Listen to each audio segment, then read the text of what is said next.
Jail में केजरीवाल, बाहर मंत्री के इस्तीफे पर बवाल।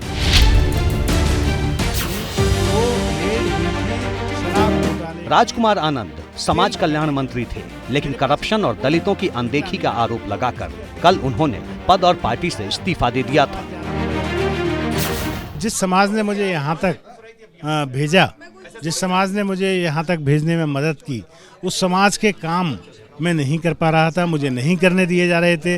मैं बहुत क्षुब्ध था, इसलिए मैंने इस पार्टी को छोड़ा। एक सेकंड, आपने लेकिन पार्टी पर यह भी कहा कि भ्रष्टाचार हो गया है, आपसे ये बर्दाश्त नहीं हो रहा है, तो क्या सरकार अब भ्रष्ट हो गई है? आपको ऐसा लगता है दिल्ली सरकार भ्रष्टाचार के साथ काम कर रही है? हाई कोर्ट ने जिस तरह से कैटेगरिकली एक एक चीज करके खोली, तो वो चीज लोगों को समझ आती है। बात ये नहीं कि मुझे क्या समझ आ रहा है, बात होती है मेरे लोगों को क्या समझ आ रहा है। मेरे लोग मेरे से सवाल पूछते हैं।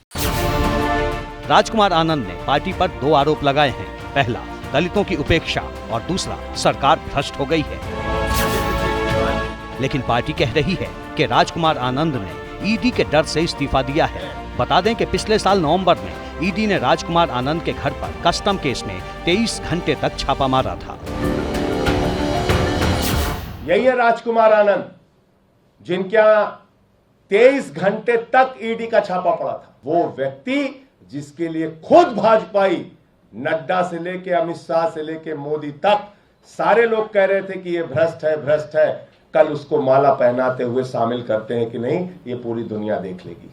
पीसी में संजय सिंह जी ने और सौरभ भारद्वाज जी ने कहा कि वो डर गया, बेचारा दलित कमजोर डर गया। ऐसा नहीं है। मैं यही जवाब देना चाहता हूँ आज कि मेरे पास जो ईडी की रेड हुई थी, वो रेड हुई थी शराब घोटाले की तेल पकड़ने के लिए। शराब घोटाले के समय में मैं तो था भी नहीं, ना मंत्री था ना कुछ था।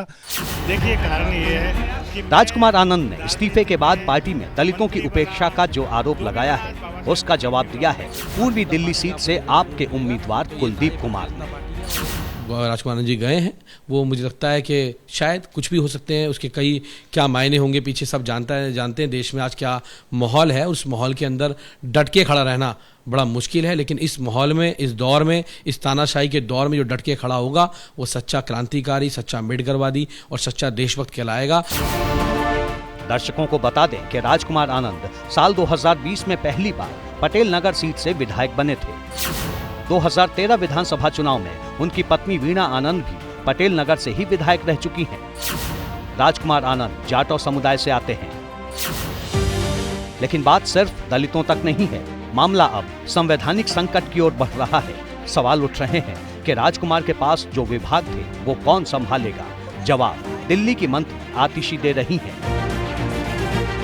ये संवैधानिक संकट, सो कॉल्ड संवैधानिक संकट आम आदमी पार्टी ने नहीं पैदा किया है। अरविंद केजरीवाल की कोई कन्विक्शन नहीं हुई है। अरविंद केजरीवाल के खिलाफ तो कोई चार्जशीट भी नहीं है। तो अरविंद केजरीवाल इस्तीफा नहीं देंगे।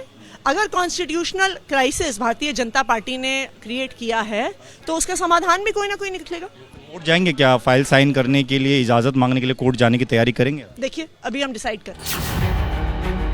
पहले केजरीवाल की गिरफ्तारी को हाई कोर्ट की ओर से सही बताया जाना और उसके बाद मंत्री का इस्तीफा आम आदमी पार्टी की मुश्किलें बढ़ाने वाला है।